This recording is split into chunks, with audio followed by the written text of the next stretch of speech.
Hello everyone, I hope you're all doing really well. So if you're new here, welcome to my channel, and if you're not, welcome back. So I'm so excited today because I'm filming something really new in my channel. So I haven't really talked about books yet, but it's something I really enjoyed. Of course, I've talked a lot about music, about my favorite artists, but today I really wanted to do something different and talk about what I read in January, because yeah, books are really part of my life. I always have a book on the go, and I've been reading quite a lot recently, so I just wanted to share and document my reading experience on these different books, and then maybe in the future rewatch those videos and remember how I felt about certain books, because I'm the kind of person who sometimes forgets about my opinion on different books that I read for ages. So yeah, I thought it would be a good idea, and I've been consuming booktube content for the last 10 years. Always wanted to try it, so here is my go. So let me know if you read any of those books, but yeah, this is what I read in January. So first of all, for the book club that I'm part of at work, every month we pick a different book, with a different theme. For example, this month is February, so it's Valentine's Day, so we're reading a romance. And for January, so because we could not meet end of December, we decided to do December and January together. So choose a bigger book, what we call a tome, so a book above 500 pages. So for that we read Skippy Dies by Paul Murray. So this is under 700 pages approximately, and this is a story of Skippy. I don't really know his real name. I think it's Daniel. Yeah, Daniel Juster, and he is part of this boarding school in Ireland, and this school is managed by I'd say monks, religious people, so fathers, and basically we follow all these characters, and mainly Skippy. And in the first chapter, we can see that Skippy dies, like the title suggests.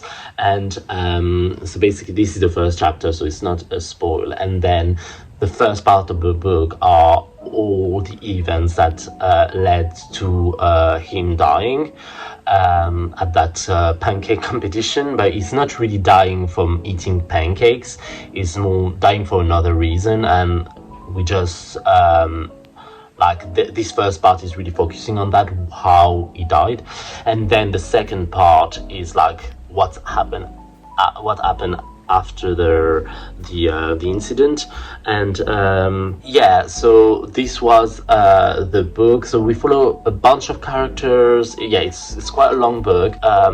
And my opinion, I didn't really liked it. I didn't really connect. It took me ages to read. I think it was way too long for what the book has to say, what the author has to say. Even at the end, I was like, I don't understand what was the point of this book. Usually I get a strong feeling and I can remember the main message of a book, but this one I was like, I'm a bit confused. For me, it was a bit messy. Characters were really unidimensional. I think Skippy is supposed to be the hero of the book, but for me it's bland. It's very bland, and I didn't really connect with it. I'm the kind of person where in a book, when nothing happened in a book, even if the characters are really strong and I really connect with them, I don't mind. I like a slow story. I'm not really fast. But if the characters are boring, then I can't care. I can't care about them, and I can't care about the story in general. There was a nice plot about the school becoming more and more political, and the religion being less and less involved in the education of these young boys. But yeah, I didn't really like the way it was treated, and also the fact that the author really tried to make us understand how kids would have talked at that time in a boarding school. So the F word is every 2 pages. There is a lot of gay shaming in this book, and I just found it a bit ridiculous. I don't think people, like kids, talk like this anymore. And if it was written like in 1950s, I was maybe, but it was written like in 2010. 2011, something like that. So I didn't see the point of that. Yeah, I don't think it's worth 700 pages, and I wouldn't recommend. How excited I'm to start this booktube category with a flop. Anyway, that's the game. Next, so because I didn't want to be like in a reading slump because of Skippy Dies, I read the shortest book in my bookshelf actually, and it was Animal Farm by George Orwell, which I loved. It was an easy 5 stars. Still, I read 1984, which is his most famous work, I guess, but I didn't really connect with it. I was a bit disappointed. I thought some of it was a bit boring, like when he's reading the book about the world before Big Brothers. So I gave it 3 stars, but this was amazing and I loved it. I think so far it's my favorite of George Orwell. Like using the animals to depict a dictator, the pigs being like dictators, and like see how you can brainwash a society built by animals. I think it was very well done, and a strong book for like 90 pages. I found that incredible, and I really admire like author who can really go straight to the point and develop like a storyline as strong as that, and in such a short amount of pages. Like, that's remarkable, and I was very excited about that, and I'm really happy to read that just after Skippy Dies. For me it was an easy 5 stars, and I really want to read more of George Orwell in the future. But yeah, if you have any George Orwell to recommend me, just please comment and I will check it out. Next, I went to Finland in January, and what I do when I travel abroad, I really love to read a book based in the country I'm visiting, or by an author from this country. So in Finland, I read The Year of the Hare by Arto Pasilina. And I really have mixed feelings about it. First of all, I'm going to talk about the story. It's the story of Vanaten, a journalist who bumped into a hare coming back for an interview that he did, and so he decided to rescue the hare, and then he questioned all his life, and he's like, well, maybe I should quit my job, and I should divorce my wife and just travel with this hare like all around Finland and live my life as I want. And this is what he does. So he's traveling all around Finland and lots of adventure. He goes to a vet, of course, when he rescues the hare, and the vet give him like a permit to keep the hare like as a pet, because he's rescued him, basically. This is how it worked back in the day. And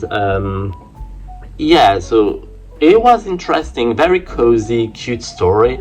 It was very interesting to read it while I was in Finland. It was in my bookshelf for ages, so I was really glad to go for it. My only problem, I think, was the translation. So I don't know the name of the translator. I should have checked before. Translated by the Finnish, by Herbert Lomas. So I don't know if it's a problem with the translation, but I felt like it really ruined my experience reading it. I was like, this doesn't make any sense. Like, I felt like we lost some emotion in the translation. I'm not sure. I mean, I don't speak Finnish, so I will never know. But if any one of you read it in Finnish, let me know if if the writing is really good, because I didn't really find the translation good, so it ruined a bit my my reading experience. But I still found it very cute. The hair is really a very funny character, and all the story, and the ending was a bit abrupt. I didn't really get the last pages. I was like, what's happening here?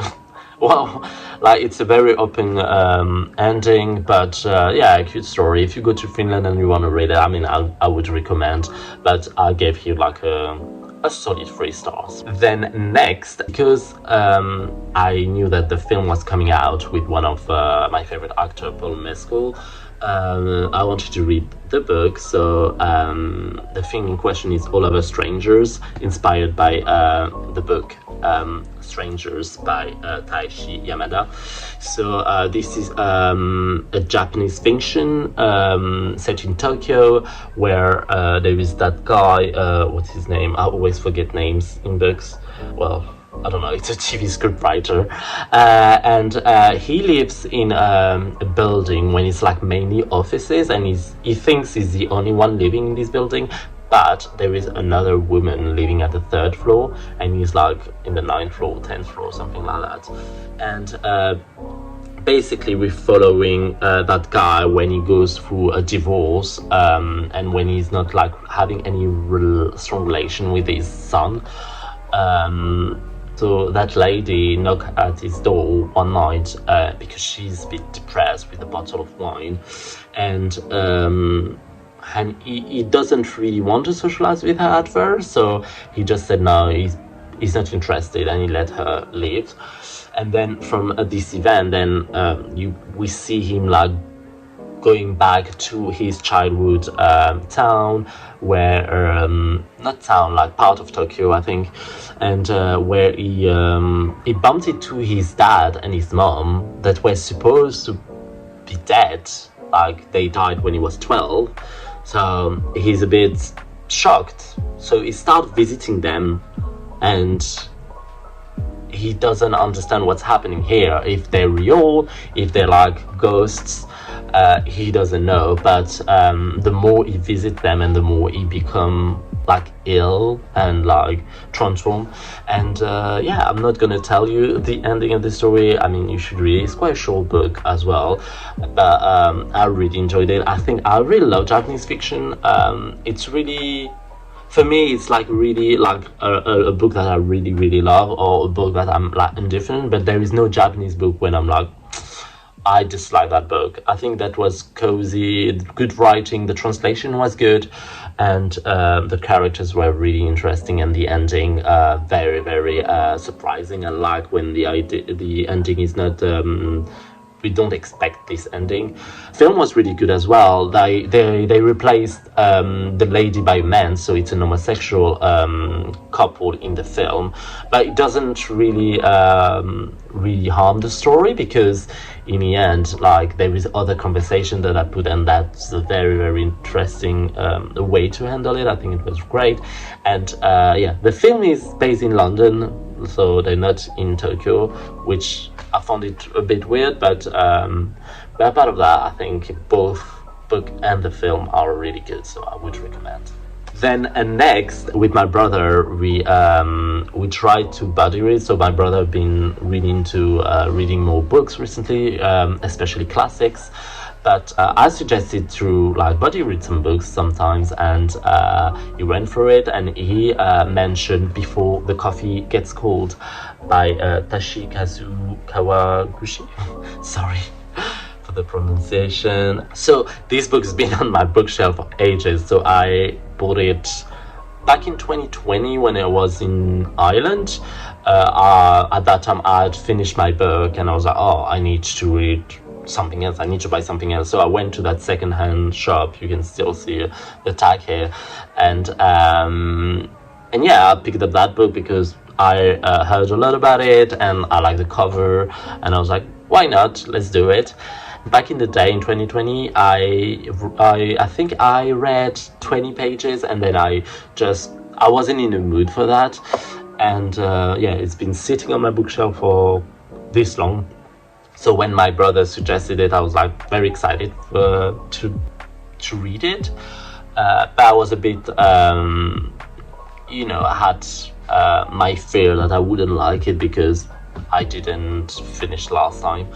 I really enjoyed it. This story follows that cafe where we can go in the past or the future, and there is many rules that you need to follow. You need to make sure to finish your coffee before it gets cold, otherwise you come back as a ghost.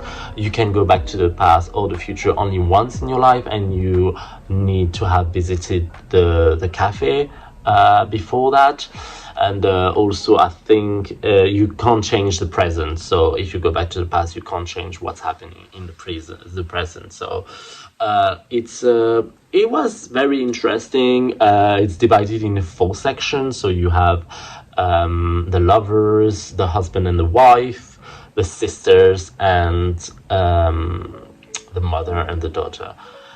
It was great. I really enjoyed it. I like the fact that the characters are really intertwined between the different stories, because I'm not a big fan of short stories, and I need a longer story to reconnect with the characters, and I don't think short stories can do that easily.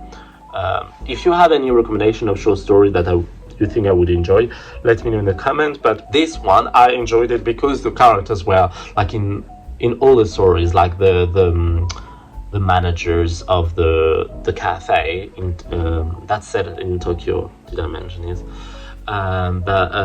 Yeah, very good.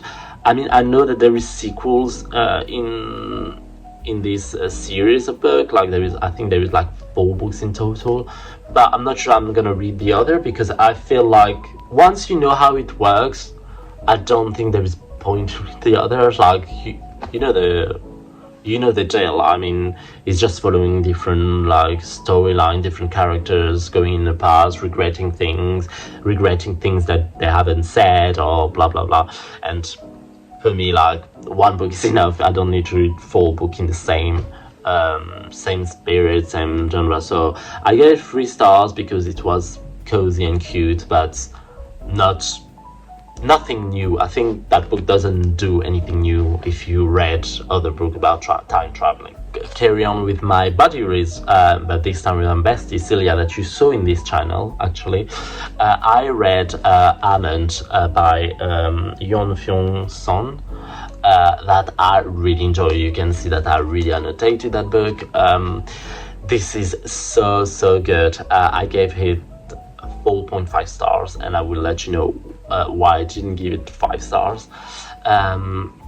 It's the story of Yeonjae that he was born with a brain condition called alexithymia.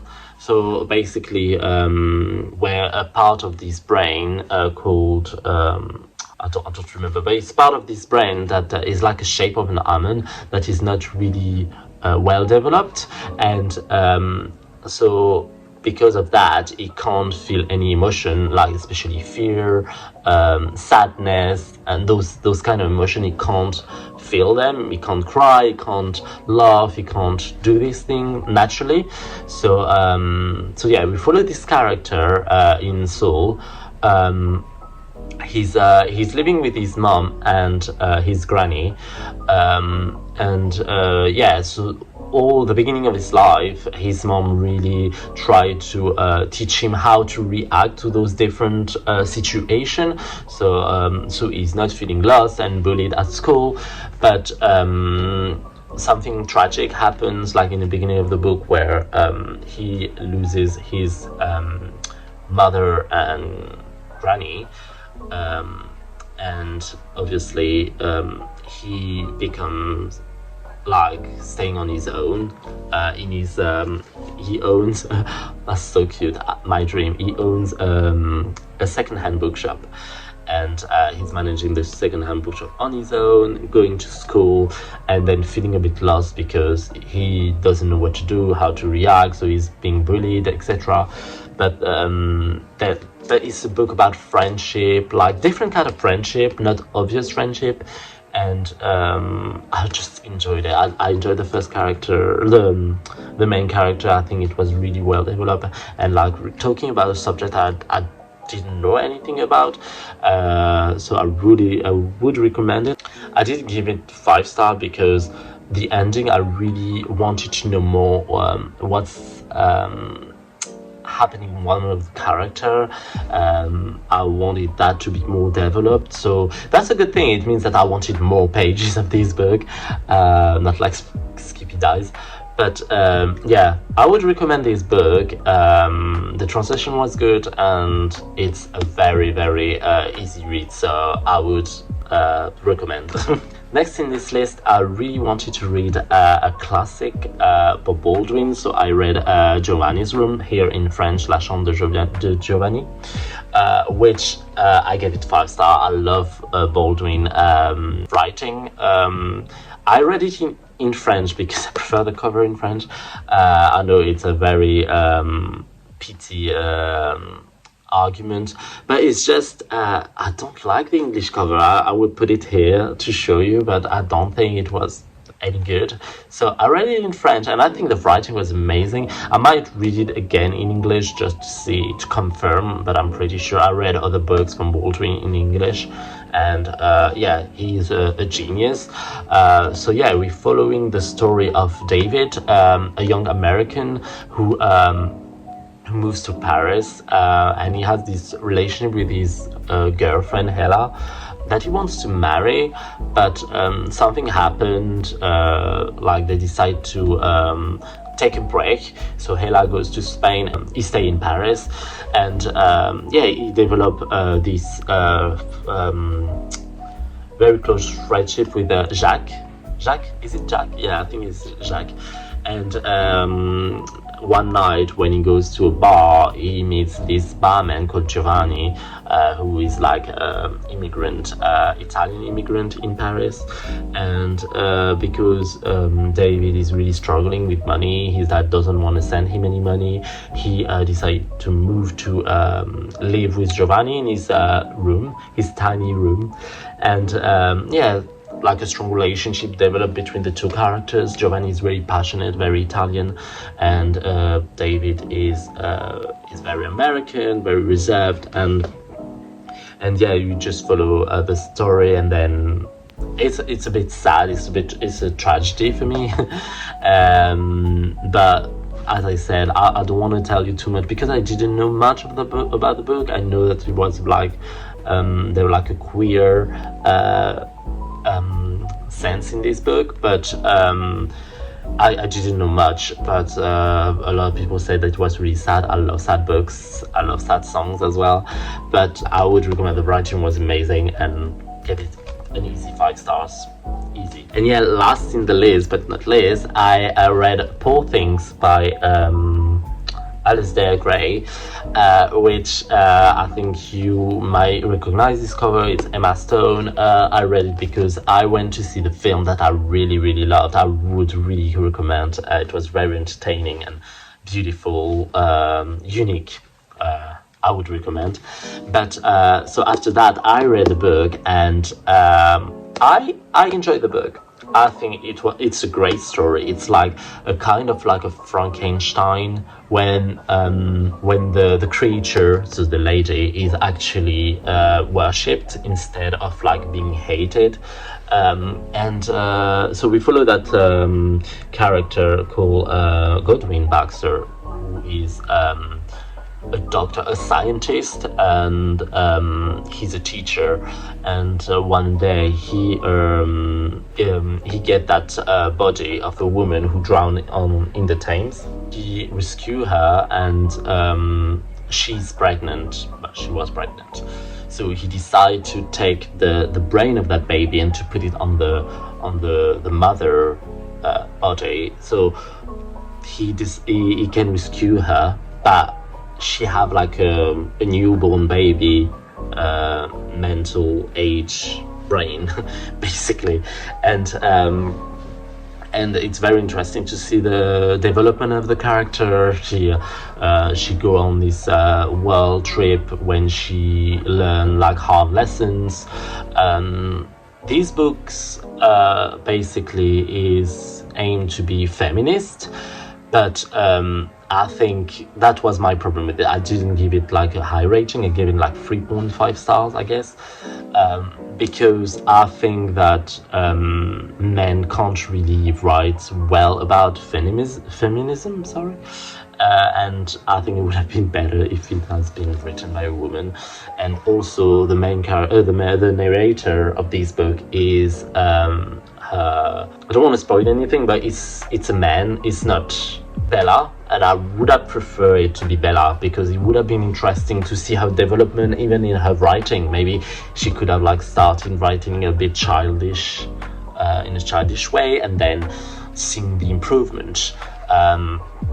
But very good story. I really recommend the film. The book was good as well. There is really interesting illustration, like because it's so like very Tim Burton-esque, which I really like. And there is a lot of body anatomy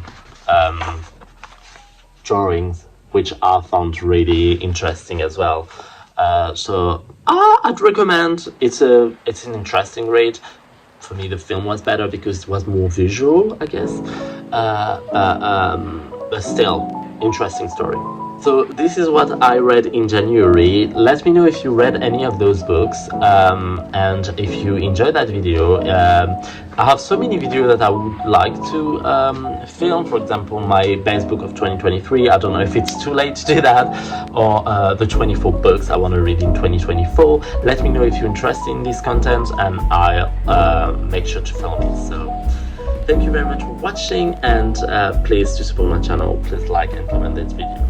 Bye bye.